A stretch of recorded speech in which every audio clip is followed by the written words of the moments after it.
Hello students, how are you? This is Kalpana Mishra. Welcome to Success Study.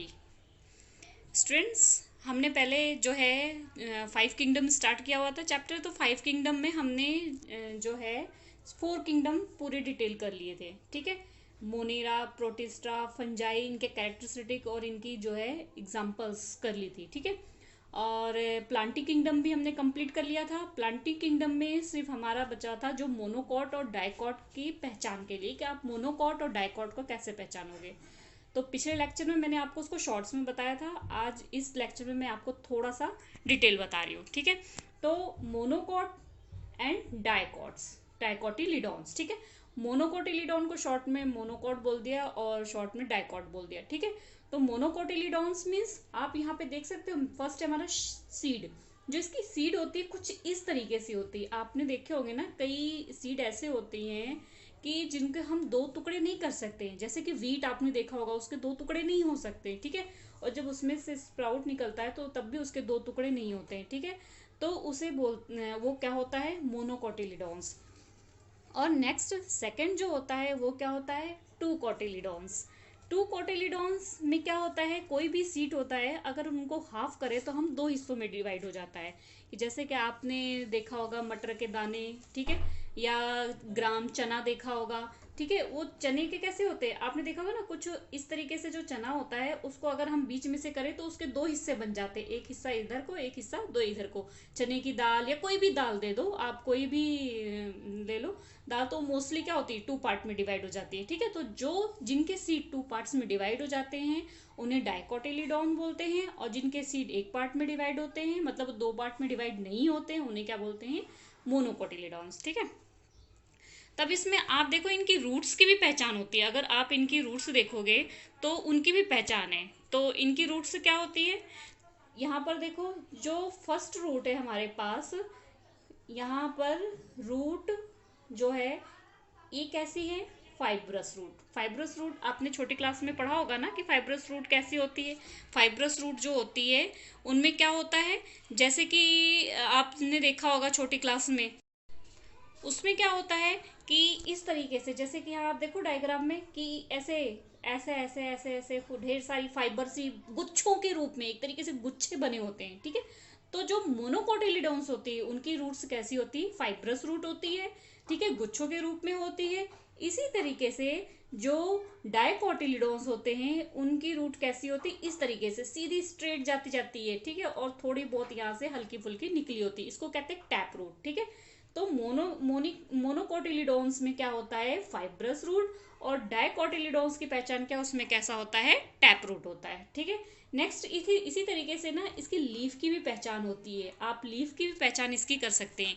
Leaf की पहचान कैसे होती है, देखो लीफ में क्या होता है कि यहाँ पर ये देखो, आप इस लीफ का स्ट्रक्चर देखो, इस लीफ का स्ट्रक्चर देखो, और इस लीफ का स्ट्रक्चर देखो। ठीक है, तो जो मोनोकोट्स होती है उनकी, इनको बोलते हैं पैरेलल वेनेशन। क्या बोलते हैं इसको, पैरेलल वेनेशन।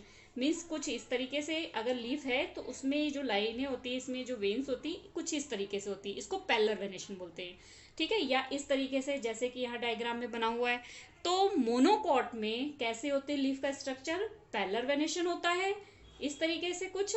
और जैसे कि आप ग्रास वगैरह की लीफ कभी देखना, या वीट की लीफ देखना, मैंने वीट को बोला ना आपको कि वो क्या होता है, मोनोकोटिलिडॉन्स होता है, तो उसकी लीफ कभी देखना कि उसकी कुछ इसी तरीके से लीफ होती है। ठीक है, और इसी तरीके से आप जो डायकोटिलिडॉन्स होते हैं उसकी लीफ ऐसी होती है, उसको क्या, इसको पैरेलल वेनेशन बोलते हैं और इसको रेटिकुलर वेनेशन। ठीक है, तो पैरेलल वेनेशन किस में होता है, मोनोकॉट में। रेटिकुलर वेनेशन किस में होता है, डायकॉट में। ठीक है, तो ये हो गई हमारी इसकी पहचान।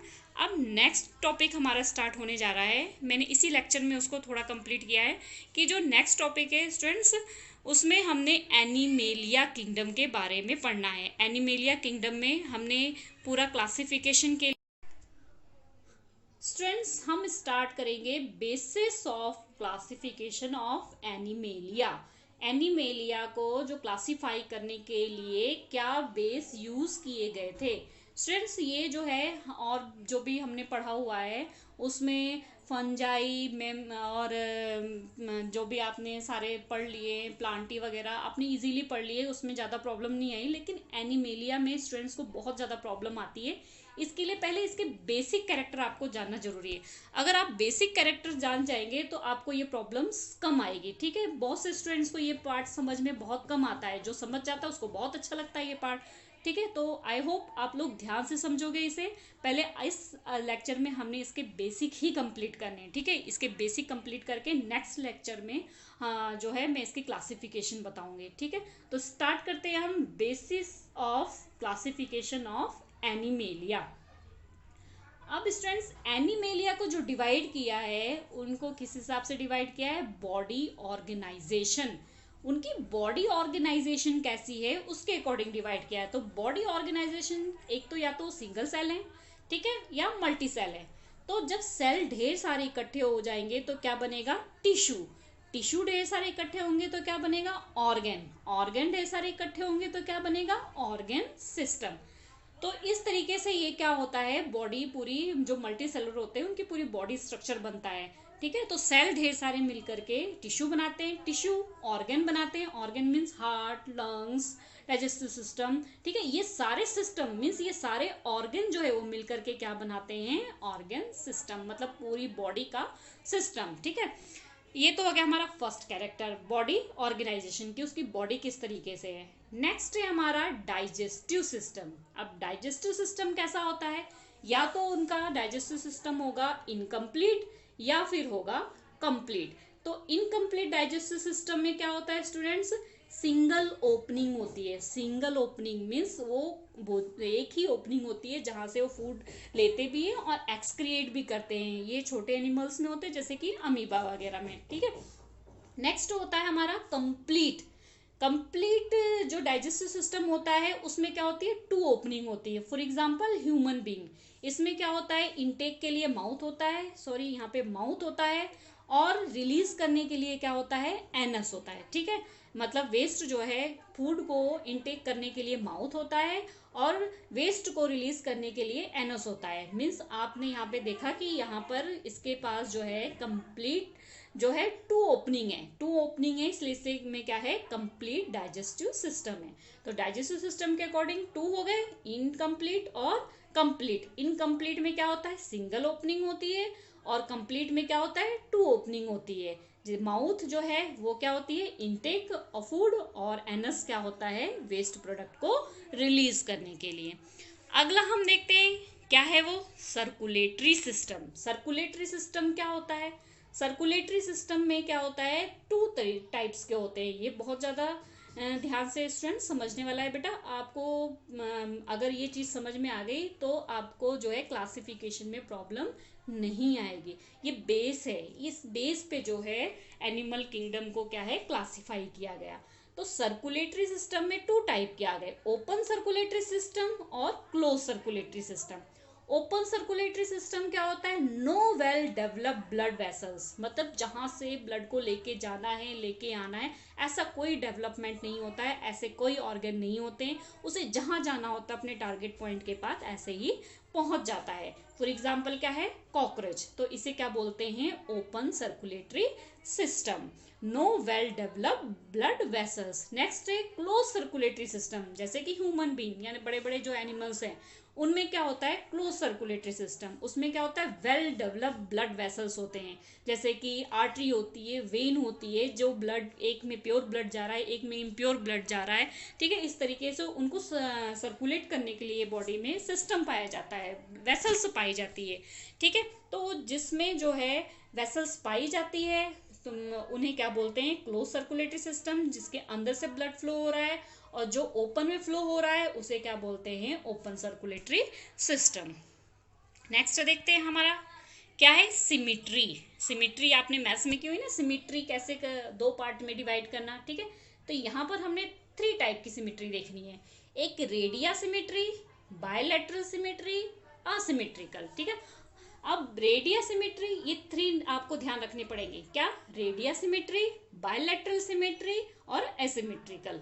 तो रेडियल सिमेट्री में क्या है, जैसे कि ये सर्कल है, तो सर्कल में क्या है, चाहे हम वर्टिकल करें चाहे हॉरिजॉन्टल का है, चाहे क्या है डायगोनल करें, लेकिन इसके दो हिस्से क्या होंगे, एक दूसरे को देखने में क्या होंगे, सेम होंगे। ठीक है, तो एक दूसरे को देखने में सेम होंगे, जैसे यहाँ से कट गया तो भी सेम होंगे, यहाँ से कट गया तो भी, डायगोनल करेंगे तब भी सेम होंगे। ठीक है, तो ये ऐसे जो सिमेट्री होती है जिन एनिमल्स में, उन्हें क्या बोलते हैं, रेडियल सिमेट्री। दूसरा है bilateral symmetry, means human beings, अगर हमें अपने पार्ट्स को हमने बीच से जैसे कि यहाँ से बीच से जो है समझ जाना, इसमें बीच से हमें अगर कट करेंगे तो हम दो साइड क्या होंगे, सेम दिखाई देंगे।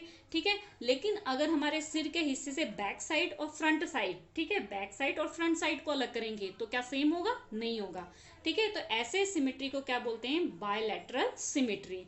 असिमेट्रिकल क्या होता है, जैसे कि अमीबा, इसको जहां से मर्जी सिमेट्री करो, इनमें एक जैसा नहीं होना है। तो हो गया आपको three symmetry, radial symmetry, bilateral symmetry, asymmetrical. Radial symmetry जिसको जहां से मर्जी कट करो उसका सेम होना है, सिमेट्री बननी है, और बायलैटरल एक पोर्शन से बननी है, दूसरे पोर्शन से नहीं। असिमेट्रिकल कहीं से भी नहीं होनी है। नेक्स्ट है हमारा जर्म लेयर। स्टूडेंट्स बहुत ध्यान से समझना है ये टॉपिक्स।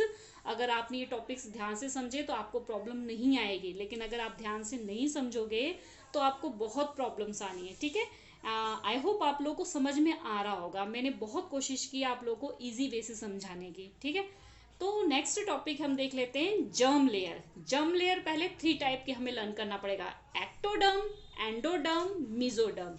कौन कौन से, एक्टोडर्म, एंडोडर्म, मीजोडर्म। ठीक है, एक्टोडर्म क्या होता है, आउटर मोस्ट लेयर होती है, जो कि मोस्टली कहाँ होती है, स्किन में, नेल्स में, हेयर्स में और भी एक्सेट्रा। ठीक है, एंडोडर्म कहाँ होती है, इनर मोस्ट लेयर होती है, बहुत अंदर की साइड, जो हमारे इंटरनल ऑर्गन होते हैं जैसे कि स्टमक और इंटरनल जो ग्लैंड्स वगैरह होती है एक्सेट्रा, वहां पर क्या होती है, एंडोडर्म। आगे है mesoderm. Mesoderm it is the middle layer. ये क्या होती है, एक्टोडर्म और मीजोडर्म के बीच की लेयर होती है, इसे क्या बोलते हैं, मीजोडर्म। ये कहाँ होती है, बोन्स, हार्ट, समथिंग ऐसी जगहों पर होती है। ठीक है, तो अब इसको डायग्राम के थ्रू थोड़ा सा समझ लेते हैं। ये एक थोड़ा सा डायग्राम है, इसमें क्या है, जो सबसे बाहरी लेयर है, ठीक है, ये कब होती है, ये जो लेयर बनती है जब एम्ब्रियो बनता है। एम्ब्रियो मीन्स जब बॉडी का स्ट्रक्चर बनना शुरू होता है, हाथ पैर मतलब बॉडी स्ट्रक्चर बनना शुरू होता है, उस टाइम ये लेयर आती है। ठीक है, तो एक्टोडर्म सबसे बाहरी लेयर। कुछ एनिमल्स होते हैं जिनके पास 2 लेयर होती है, 3 लेयर, वो आगे हम डिस्कस करते हैं। तो बाहरी लेयर को एक्टोडर्म, बीच वाली लेयर को मीजोडर्म और इनर अंदर वाली लेयर को एंडोडर्म। ठीक है, तो आई होप ये टॉपिक समझ आया आपको। ठीक है, एक्टोडर्म, मीजोडर्म, एंडोडर्म। ठीक है, अब इसके अकॉर्डिंग एनिमल्स कैसे टाइप के होते हैं ये आगे देखते हैं। ये है हमारे पास ट्रिप्लोब्लास्टिक और डिप्लोब्लास्टिक। ट्रिप्लोब्लास्टिक कैसे होते हैं, ट्रिप्लोब्लास्टिक दोज हैविंग, जिसके पास क्या होती है, 3 जर्म लेयर होती है, those having 3 germ layer are called triploblastic. जिनके पास तीनों लेयर है, मीजो, एंडो, एक्टो, तीनों लेयर है, उन्हें क्या बोलते हैं, ट्रिप्लोब्लास्टिक। ठीक है, ये ज्यादातर क्या होते हैं, हायर ऑर्गेनिज्म में होते हैं। और डिप्लोब्लास्टिक किसे कहते हैं, दोज हैविंग 2 एम्ब्रियोनिक लेयर होती है, जर्म लेयर, जिनके अंदर 2 जर्म लेयर होती है। एम्ब्रियो जब बनता है उस टाइम सिर्फ 2 जर्म लेयर होती है। कौन कौन सी होती है, एंडोडर्म होती है और क्या होती है, एंडोडर्म होती है, तो उसे क्या बोलते हैं, डिप्लोब्लास्टिक। ठीक है, ये हमने क्या किया, जर्म लेयर के अकॉर्डिंग 2 पार्ट्स में डिवाइड किया, ट्रिप्लोब्लास्टिक और डिप्लोब्लास्टिक। नेक्स्ट है हमारा सिलोम। ठीक है, लास्ट है, बहुत ध्यान से समझना है बेटा, अगर आपको समझ में आएगा तो ही आप क्लासिफिकेशन करोगे। ठीक है, बहुत से स्टूडेंट्स को प्रॉब्लम आती है, पर मैंने बहुत कोशिश की आपको इजी तरीके से इसको समझाने की। आई होप आपको समझ भी आ रहा होगा। नेक्स्ट हमारा टॉपिक है कौन सा, सिलोम। ठीक है, सिलोम क्या होता है कि जैसे पहले बता देती हूँ definition, the cavity surrounding line by the mesoderm. Mesoderm के आसपास जो कैविटी लाइन होती है उसे क्या बोलते हैं, सिलोम। ये डायग्राम है हमारा जिसमें एक्टोडर्म, मीजोडर्म और एंडोडर्म बना हुआ है। ठीक है, तो ये जो मीजोडर्म है इसके आसपास एक लेयर होती है, उसे क्या बोलते हैं, सिलोम बोलते हैं। ठीक है, अब सिलोम भी कितने टाइप के होते हैं ये देख लेते हैं हम। एक होता है हमारा सिलोमेट।